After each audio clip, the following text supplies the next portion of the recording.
Hi everyone! In this video, I'll be showing you how to decorate the mug through two different clay techniques, as well as go over the use of underglaze and glaze. The first way you can decorate clay is through adding applique. Applique is when a new piece of clay is added to the artwork. For this mug, I will be adding applique circles to resemble the spots on a mushroom. For this, I took a small ball of clay, flattened it, and scored and slipped it into place. Remember, the score and slip technique is used when attaching clay together. You will first roughen up both surfaces that will be attached. Then apply slip or water to act as glue. Press the pieces together firmly to make sure that they will stay attached. Once the clay is scored and slipped into place, I smooth the connection seam between the clay. I did this by dipping my finger in a very small amount of water, then smooth the edge. There are also tools you can use to help with this, such as silicone paintbrushes. I then repeated this throughout the whole outside of the mug.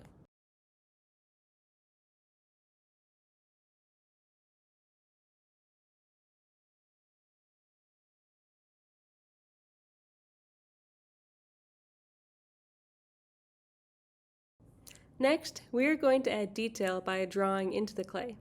Based on the type of design you want to achieve, there are different tools you can use, such as the carving tools that were shown. To create the texture of the inside of a mushroom, I'm using a silicone paintbrush that indents the clay where I add my lines.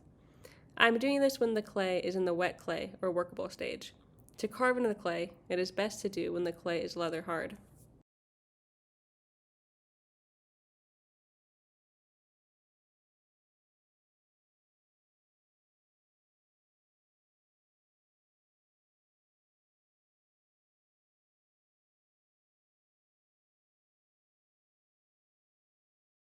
After slowly drying the mug, it is now bone dry, the most fragile stage of clay.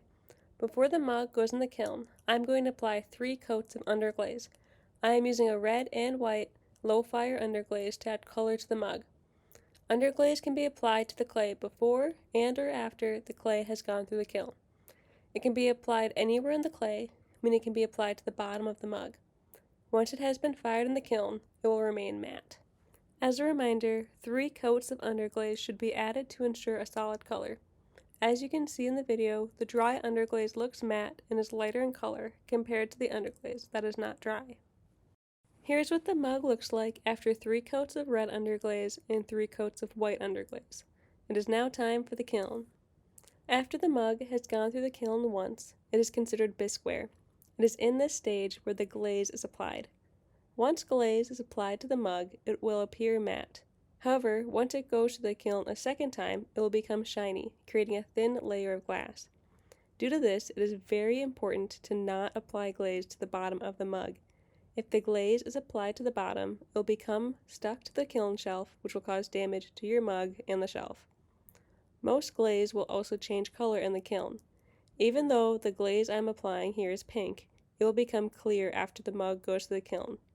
As a reminder, 3 coats of glaze are also needed to be applied.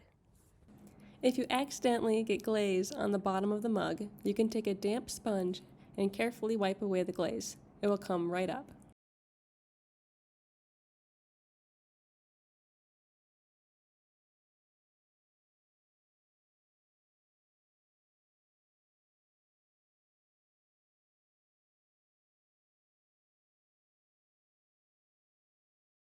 Here's the finished mushroom mug.